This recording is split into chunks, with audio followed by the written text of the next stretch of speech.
Hello, beautiful souls, and welcome to Conscious Conversion. I'm so excited to be here. I haven't had too much of a lapse in episodes airing. However, I took 2 months off of recording because I have been in serious travel mode, and I will be recording an episode where give you all the updates on my travels in Maui and Peru and even Missouri, and give you the whole lowdown on this amazing journey I've been on.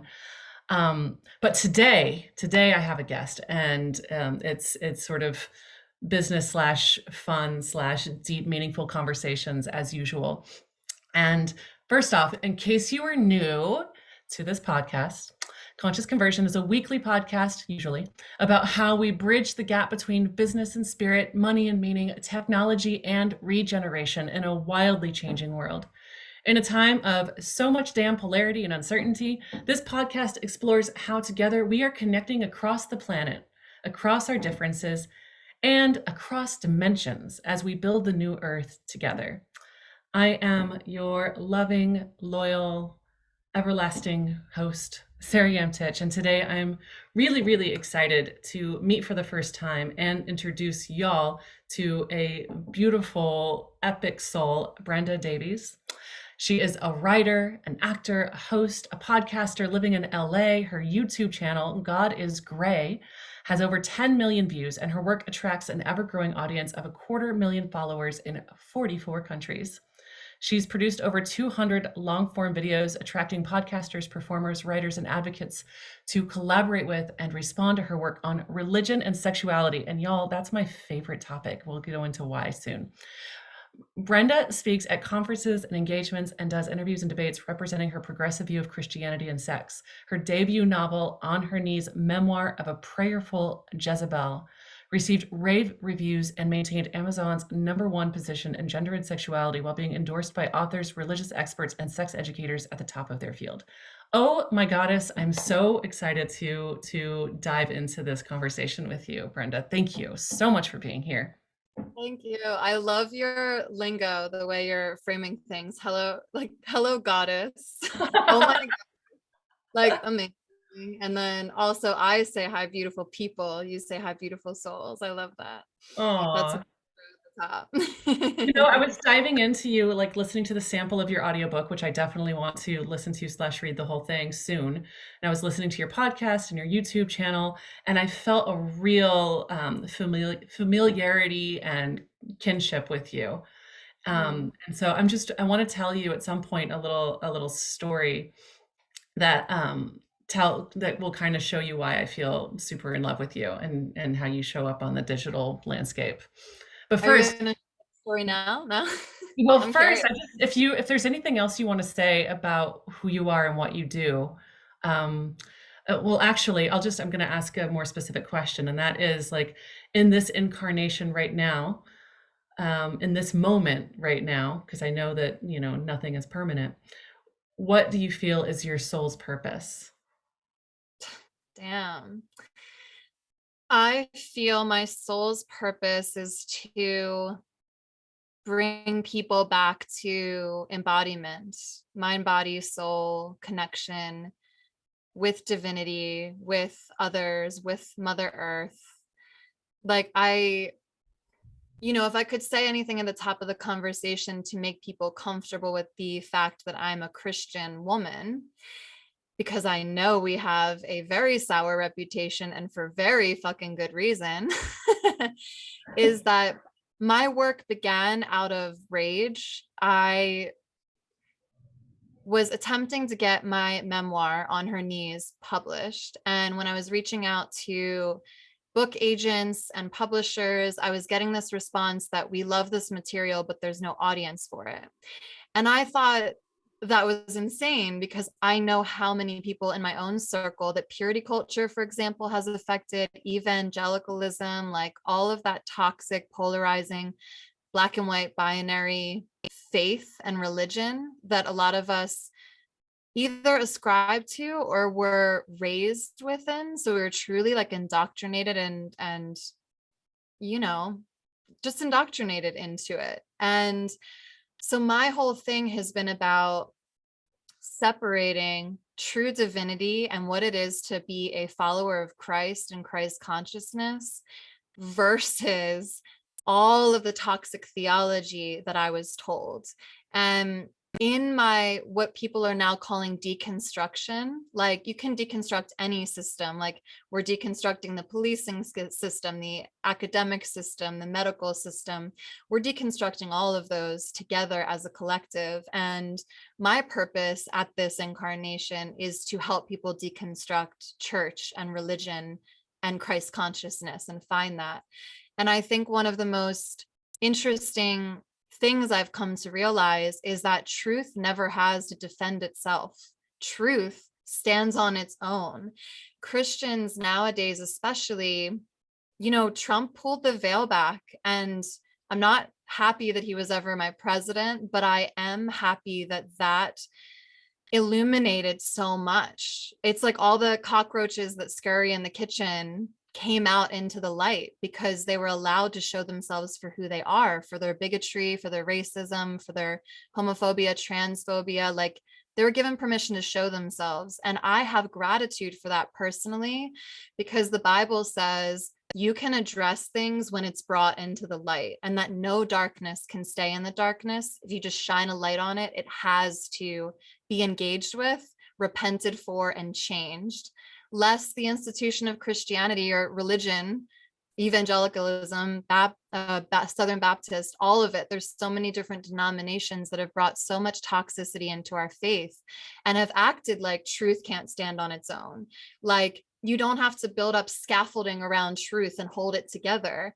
If you start unraveling and deconstructing and like pulling the thread of the religious sweater, you can let go of all of that because it's all a ruse, and what stands beneath it will be true Christ consciousness and what we're actually supposed to be as religious people in this realm, in this life. So I know it was a long tangent, but like, I think that I just wanted to address that I can understand why someone would be very uncomfortable with my being a Christian woman, but there are so many things that I align with in this community. And I know for a fact we share more.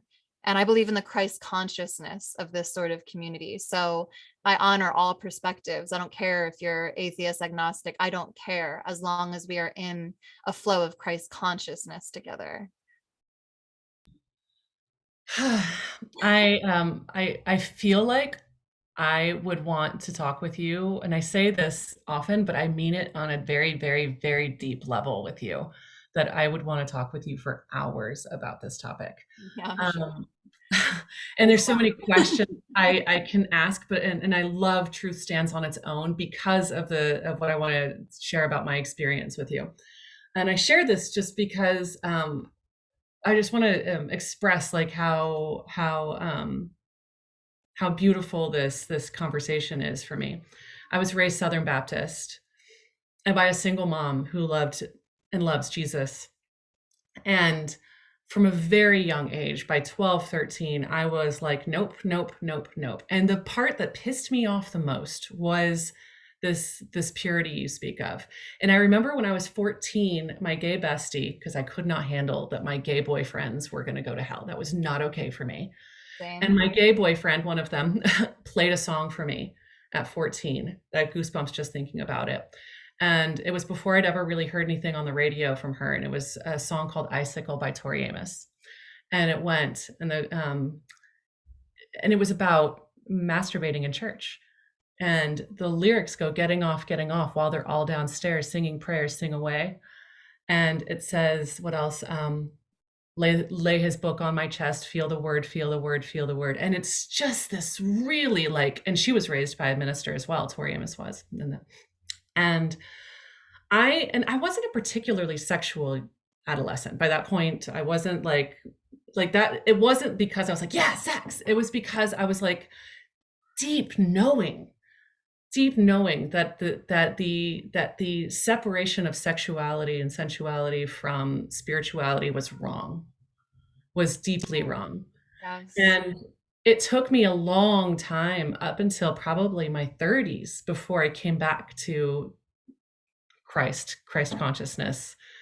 an archetype Jesus, and really exploring too. And the reason I came, the how I came back to Christ consciousness, or the archetype of Jesus, was through Mary Magdalene and the archetype of Mary Magdalene. And I became increasingly sort of obsessed with that archetype in the last like 5 years. And I was just showing you before we hit record, like I have a lot of books about her. Um, Yeah.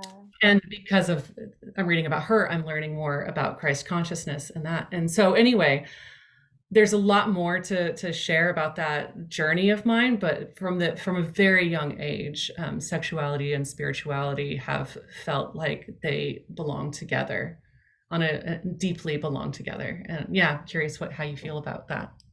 Absolutely. The thing that comes to mind is that I talk about how I, unlike you, was horny as fuck, like out the gate. Like, I don't even remember a time when I wasn't humping something, thinking about something sexy. And my earliest memory, I think, is like 3 years old, which is actually pretty common among, people who are born woman. Um, but my sexuality started blossoming and burgeoning in a, lack of a better word, normal kind of context. I was just like a suburban girl about town, like starting to think about boys. And it wouldn't be decades later until I realized I was also erotically charged by girls, but I wasn't even allowed to think that because, you know why, Southern Baptist. So I got hijacked. My sexuality, I describe in my book On Her Knees as like a tree growing through cement in the evangelical Christian church, because as soon as I realized that being penetrated by a penis or by someone's fingers and all of those sorts of things, like after I realized what my erogenous zone was telling me I wanted with someone else, that, because I was never, I didn't have any sexual trauma. I wasn't introduced to sexuality any sooner than I wanted to engage with it. Thank God. And my heart goes out to anyone who hadn't had that same life experience. But all of that said, I got to observe my sexuality blossom in a very beautiful, divine, organic way. And masturbating so long too, I never felt an ounce of shame or an ounce of guilt about that. And then suddenly at 12 years old, as soon as I realized, what sex actually was and what I wanted, that's when purity culture got a hold of me. And I was given messages like all my queer friends are going to hell. And, if you don't save yourself for marriage, for sex, you're going to hell. And my virginity is my whole worth as a woman. And interestingly enough, too, my sexual fantasies pre-purity culture, I was dreaming about this guy named Steve Urbanski. He looked like Paul Walker, the actor, RIP, gorgeous, like beach blonde, babe boy, sparkly blue eyes. And I was fantasizing that he would pick me up in his car and we would drive around, and then he'd lay me down in the back seat and make love to me. And we had like a relationship. And then looking back, as soon as I was given the message that I wasn't allowed to have sex until marriage, Steve Urbanski would pick me up in his car, lay me down in the back seat, and force me to have sex with him because it couldn't be my fault. As a result, a lot of women in purity culture tend to have the erotic fantasy of ravishment, is the more polite way to put it, but that's also a very common, erotic thing for a lot of us. But that just shows like how much purity culture fucks with your mind, because it suddenly stifles this organic growth and hijacks your idea of God. Because too, divinity was also so organic and like intuitive to me. But as soon as someone told me that connection that you have to divinity, that beautiful, like soul enhancing feeling you get when you even think about God, that God cries when you masturbate. And I loved God so much. I was like, oh my God, I'd never want to let God cry. Granted, I never gave up masturbation because I could not find justification in the Bible. I was like, hell no, you're gonna need to show me the real verse if you want me to stop masturbating. But sex before marriage, I took that and ran, and I became like a poster girl for purity, had a purity ring, led the ceremony at my church. So all of that said, like, I ended up getting married because I wanted to have sex so badly. And that whole story is in my book too. I'll try to keep this short. But long story short, I'm getting married to the first person I had sex with because I felt so guilty about having sex. And I felt like if I can just redeem my sin of sexuality and marry this guy, I'll live happily ever after, redeem my sin. 2 years into our marriage, he admitted he was cheating on me the whole time we were married. So then I had to reckon with this false belief that if I'm just a good girl and I just obey God forever, that I'll live a happy life and have a million orgasms and be married forever. When that was like my first pull of that sweater. I was like, wait, if this isn't true, what else isn't true? And I ended up going into what I call a trampage, where then I just started sleeping with everyone in the entire world. So all of this comes back to me centering again too, and just being like, I hate purity culture, but I also actually hate hookup culture. I see them both as disembodied experiences, and my goal is to have fully embodied sex. So it wasn't until I said, and whether you believe this is psychological or you're a spiritual person and you feel the resonance of this statement with me, I was going into my bedroom to have sex with someone. I knew he was going to leave me on red. I knew it was going to be kind of a shitty, stupid experience.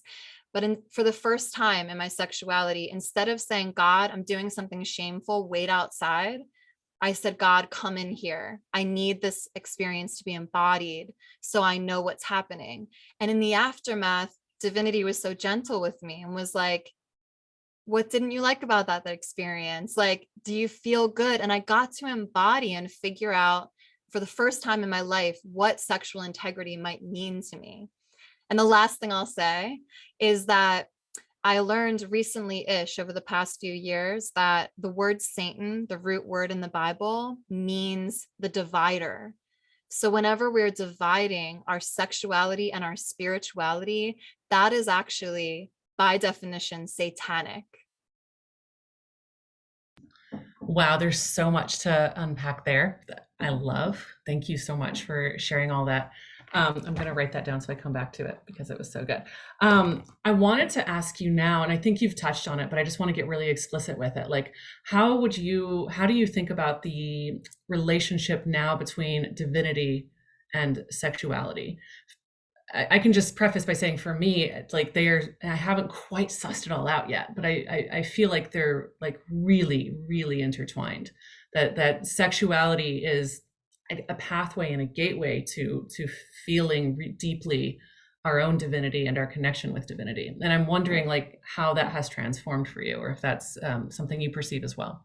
Oh, yeah, absolutely. I mean, you can explore your own divinity through masturbation. That's so valuable and has been so valuable to me. Having fully embodied, non shameful masturbation and actually reveling in that moment. And then there's also like so many things come to mind, like for this new season of God is Gray, my podcast. Yesterday, I interviewed a conservative woman named Sheila Gregoire, and she is actually firmly planted in the conservative church, believes in saving sex for marriage. I didn't dare ask her stance on LGBTQ because I didn't want to debate her, because what she's actually doing is interesting, which is like standing in that space and saying, you guys really fucked this up. She like looked at data. Her book, The Great Sex Rescue, like shows the effects that this culture has had on people. And then my friend Linda K. Klein, her book was the first one that I felt true resonance with. It's called Pure, and she studied the effects of purity culture for 12 years. So in both these, like all of our scenarios, like we land in different places. Like Sheila is like, so sex is fully embodied and divine, and she gets it. I think she knows truly what good sex is, which is what I want for anyone. And at the same time, she's like, so it has to be in this context. And my perspective is different. Like, although I really long for and look forward to having a really badass relationship with somebody and I'm interested in getting married again, I also, even last night, to be honest, have had beautiful heaven touching earth kind of sexual experiences, because being embodied and learning how to find people that are safe, that do make me feel seen. Like Sheila yesterday was telling me that in the story of Adam and Eve, the original word used for when it says Adam knew Eve, Christians will giggle and be like, he fucked her. That's what that means. But it actually means all of it. It means like divine sex as it was purposed to be, like mutuality, consent, all these things we don't learn about in church that disembody us from the experience. That's satanic, fucked up sex. Like real sex, that knowing one another is what God refers to in the beginning of the Bible, or that allegory or whatever. So, all of that said, that's what I long for. That's the only kind of sex I want to engage in. And for me, it doesn't matter what context it's in, as long as I'm known in mutuality and consent and I'm safe and I'm bringing that same energy to the other person or people. Oh my God, I love you. To me, I mean, like the same part of me that became obsessed with Tori Amos at age 13 and 14 or whatever that was, like is super in love with with you and this conversation, because for you to be so deeply sort of loyal to Christ consciousness and Jesus and your Christianity and your identity as a Christian, which I don't even carry, even though I've come back to these archetypes, I don't identify that way. Largely because I spent almost my entire life rejecting religion and Christianity so hard, and have only very recently sort of like been like, no, it's okay. I don't have to continue to reject a truth just because it was embodied terribly for hundreds of years, thousands of years. Well, at least 1,000. um, so I kind of want to come back to your concept of satanic, because this is an epiphany I've been having lately. And I'm curious what you think about it, because I haven't talked about it publicly much. And that is that almost all modern Christianity as we know it, and this is going to be real offensive to people, but I don't think any of my listeners are going to be offended. Almost all of it is, and obviously unconsciously, satanic or antichrist. Yes. Right. And if we think of what Christ consciousness is, we are using, and I don't mean to, if you like crosses, I don't mean to be disrespectful, but Christianity, especially Catholicism, uses a cross, which is a symbol of torture. They're using a torture symbol as their calling card, and as that's meant for inspiration, instead of something like a heart or something like beautiful or like a halo or light or something like that. We're using a symbol of torture. And in Catholicism, we're actually showing the tortured human and saying, this is how I perceive it, this is how I interpret it, if you too stand up and claim your divinity, then this is what's going to happen to you. Might not be an actual cross, we might not actually nail your limbs to it, but energetically and intellectually and any way that we can, we will crucify you. And that's the most antichrist stance that one could take. It's like, I know when I'm driving through southern Missouri and seeing crosses fucking everywhere, I'm just like, I am surrounded by the fucking antichrist right now. It's scary. And yeah, go ahead. 100%. Like when I saw Trump gas that black church so he could stand in front of it and hold the Bible upside down, I was like, wow, that's gorgeous. I'd like that framed as a painting, actually, because it's literally the same thing as seeing the cross turned upside down. They accuse the Gothic figures, the Church of Satan, as being antichrist, but in reality, Satanism obviously is just, I don't know too much about it, but I know it's not antichrist the way evangelicalism is antichrist. And like, you guys are the ones who have your cross upside down. The Goths, the Satanists are fucking with you because you're so easy to mess with. And in reality, you're not looking at the plank in your own eye, as the Bible says, and addressing what you have done. Like, Ephesians 5, submit to your husband, has led to marital rape. for decades, and it continues to do so, and they continue to use that message. And it's more important to them to police our bodies and retain control and take away our rights the same way like they've been burning witches forever. They're so afraid of not only our feminine power and like feminine divine, but their own. So many of these men and the women who are subjugated by them and end up taking on that toxic messaging and continuing to perpetuate it and hurt themselves and others, like they can't even see clearly what they're doing. And Jesus talks about that in the Bible too, like how the uber religious were the ones that Jesus had a problem with. And I'm like, how can you not identify yourself in this text? Because an obsession with what is right and wrong, they're all like, give me a list. I need a list of what to do and who to follow and how to behave. The Christ conscious like path of life is about exploration, love making, tending to the earth, tending to each other, making sure no one goes hungry. I mean, these people vote against fucking Medi-Cal, and they don't care that women are dying while giving birth, while they're being forced to give birth. Like, I could go on and on forever. The Texas death penalty, the way Black people have been treated forever, and minorities of any color, the xenophobia of Muslims, who frankly, toxic Muslim theology behaves exactly the same as Christian theology when it's toxic. Like the storming of the Capitol, the churches that get shot up by these extremists. I'm like, how are you not recognizing that you are exactly like your brown brothers who are just in as much fear as you are? And that's the other thing too. Jesus, when asked by religious people, what is the most important thing in our faith? Jesus said so explicitly that no one could miss it, being love God, love yourself as you love others, or love others as you love yourself, which I love that trifecta too. When you're talking about him being tortured on the cross, like we're told about suffering all the time in Christianity. And that's because to be subjugated by patriarchal ideas and by toxicity, you have to not be embodied. You can't actually be looking at what's happening to you. So you need that fear to keep it brewing. And the irony of it is that fear is listed over 90 times in the Bible as our enemy. Jesus said, Satan is the author of fear and of division. And yet what you see is all the fear that permeates that culture when Jesus simply said, love God, love others as you love yourself. And the interesting thing I realized recently-ish about that is that implies a love for ourselves. We've been told to disengage from ourselves, that if we're suffering, it's what it is. Pick up your cross is the one that's always taken out of context.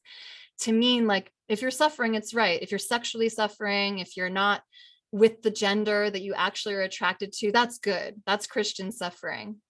No. This is not what Christ came to tell us about at all. It's about embodiment, self-love, so you can always fill your cup. And those three things work beautifully together. Sometimes you hate divinity when your life's falling apart, but you can love yourself and others. Sometimes you hate yourself, but you can love divinity in others. Like they all support each other in that trinity to me. And it's love, not fear. Jesus said it so clearly. Wow. And you're again, you're sort of like segueing so beautifully, but I want to also really address like, because this podcast is about a new earth and the new paradigm, which is an ancient paradigm and hopefully the paradigm of the future as well coming together. Um, but how do you see us evolving moving forward? How do you see a new, and we have to believe in it, right? Like we have to believe that a new earth is possible, or what the hell are we doing anything for? What I love what does that look like for you in this context?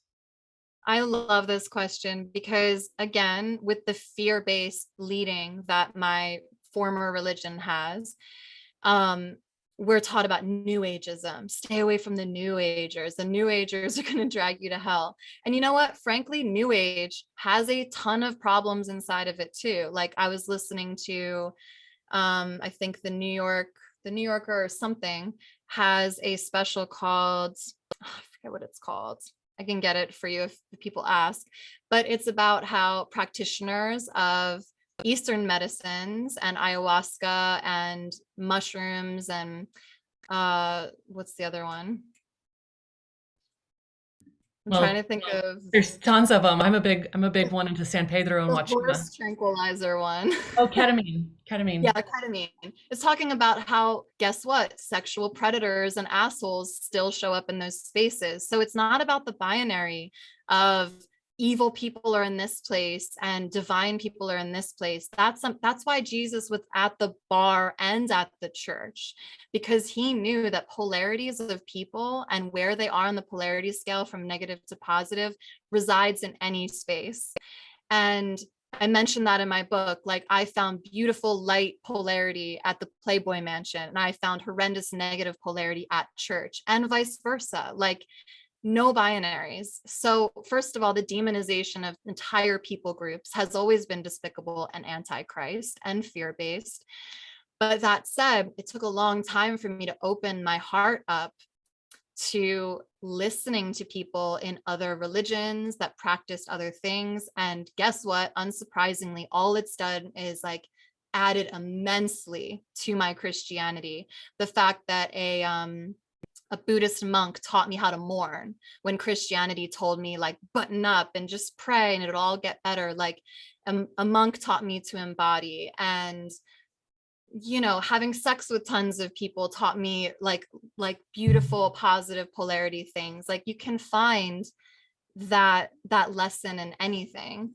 Wait, I lost my train of thought of how I was gonna say this though. um Do you need a reminder of the question? yes. Well, we were talking about like what does the new earth look like in this Yes, context? yes, okay. Talking about new age stuff. Okay. So basically, when I started warming up and that monk was my first introduction, I was like, no, there are places that I can go to find divinity and carry it with me and reject what doesn't resonate. And as soon as I gave myself that power and just trusted myself intuitively, like the fact that we're told our heart is deceitful and our mind is always tricking us, like, you can so easily be gaslit into not accepting anyone else's gorgeous divine practice as something that could completely envelop you in your own Christianity. So I start doing yoga and see the Christ consciousness in that, and listening to more Buddhist teachings and listening to friends of other faiths and seeing the resonance in what's beautiful about each of us and what we were brought up with, essentially. And long path short, I was in my parents' bathroom probably 2 years ago, and I saw Eckhart Tolle's The Power of Now. And that book does find you when you're ready for it, just as Eckhart says. And I was ready. And the fact that he talks about Jesus so often and quotes the Bible constantly, I feel exactly the same way he does. As soon as I had this psychedelic trip, dead sober, I made a video about it. It's about like love, fear, polarities. I had that psychedelic trip, and after that, all the new earth stuff started coming to me. And it is a supposedly sacrilege to bring that up in Christian circles, but I'm not going to be fearing that moving forward, because I'm not trying to appease anyone that wants to stay in fear. And that's all it is to me, an invitation into love. And I am so encouraged by it, because I'm not the only one burning down the toxicity of the church. When I first began God is Gray, I was given this vision because I wasn't scared, but I knew I had to upload my first video, and I knew this was a mission of mine. And I was sitting there like, oh, I'm going to get slaughtered. I'm going to get, I knew the Christians were going to come and attack me and treat me horribly. And of course they did. But they have transitioned too. The amount of people that write me that say, I hated you, and now I understand. It's like the scales falling from your eyes. And it's just because people are protecting these systems. Like, fear gaslights you into thinking that it's protecting you, when in fact, all it's doing is harming you. And as soon as people start realizing that, they're not afraid to walk out of these systems. The fact that every mother effing system is falling right now, all of them, medical profession, prison institutionalism, anything that I can think of, the minimum wage, Roe v. Wade, all of it is crumbling before our eyes. And the last thing I'll say is that I was listening to a rabbi on TikTok, and he was translating the Bible, or the like Torah, which is the first half of the Bible for us Christians. And in the Christian Bible, the translation says, "In the beginning, there was," the Torah says, "In a beginning." So for me, I'm like, of course, how many times, just like seasons, we blossom, we bloom, we go through these ages of Aquarius, we thrive, and then wars start and people start just like dismantling that love and start falling back into fear, and it all has to crumble again. It's the Roman Empire, it's Hitler. Even, I mean, I don't know how controversial this will be to say, but when everyone was dying during COVID, millions of people worldwide, I was like, how is this not the rapture? How are so many of these moments in history not the rapture, when there are masses of death, millions that die, and then people begin rebuilding, like spring starts popping up again. Like, I guess this would be our winter or something. Like, we're going through it right now, but I'm watching people walk forward, and we're coming into this together. And where I see all of the hope and joy and love is in the alignment. There's no longer separation among the people that understand the new earth, you know? No, it's really bringing together a soul family and a soul tribe, and that's the thing I feel so deeply, whether we call ourselves Christians or, I don't like the term New Age either because it's really the ancient practices that I whatever. But, but no matter what we call ourselves, it's like we can feel it when we meet each other, that deep resonance with like, what is our mission? So many of us, it's returning to love. Yeah. It's returning to being in harmony with nature. It's being a stewardship of this beautiful planet that we have the privilege to be on. And I have goosebumps just saying all those things. But that is what the new earth looks like to me. And shout out to Eckhart Tolle. He helped me so much too back in like 2007 or 2008 when I picked up The Power of Now. And that really helped bring me back to a real deep admiration and respect for the Jesus archetype. Like, really fell in love. And I Because would love to point out too, like, once you recognize that this stuff is not out to get you, and that all it does is illuminate your Christianity and bring you back to love and true Christ consciousness, when you realize that and let the fear fall away, like, now, presence. That is something that C.S. Lewis, a Christian writer, wrote back in the 1940s or 30s.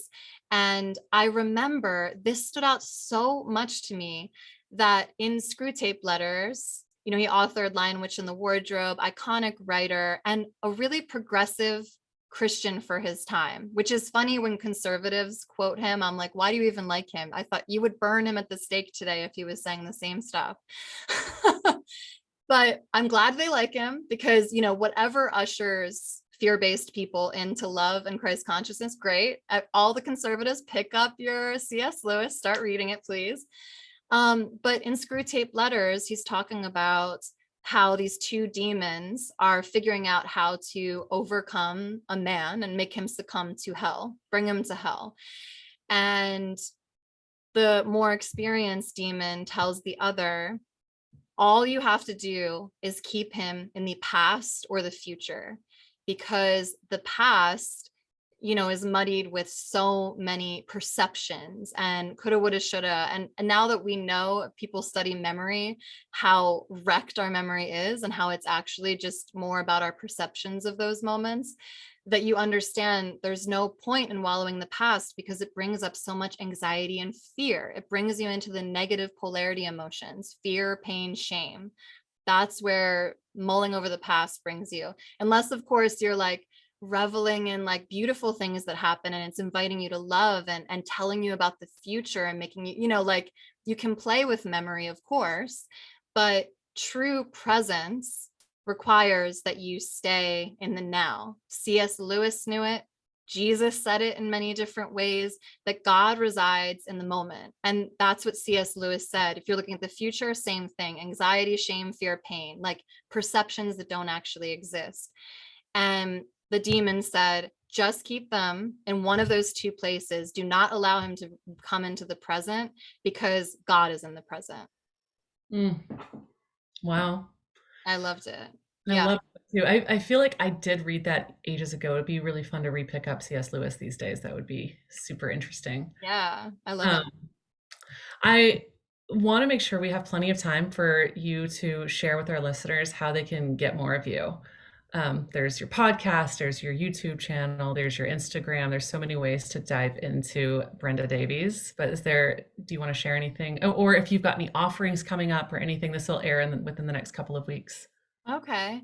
Well, please do pick up my book, On Her Knees, Memoir of a Prayerful Jezebel by Brenda Davies. It is Bezos has been messing with me emotionally because he's had it on super discount for months. And I've had to really work through, like, the value of my book still stands, even though it's like $3. So y'all, it's $3 and I get paid the same. So if this interests you, I'd be honored if you would buy that book, buy it for a friend, even someone in the Christian space who might be able to, like, feel healing from it.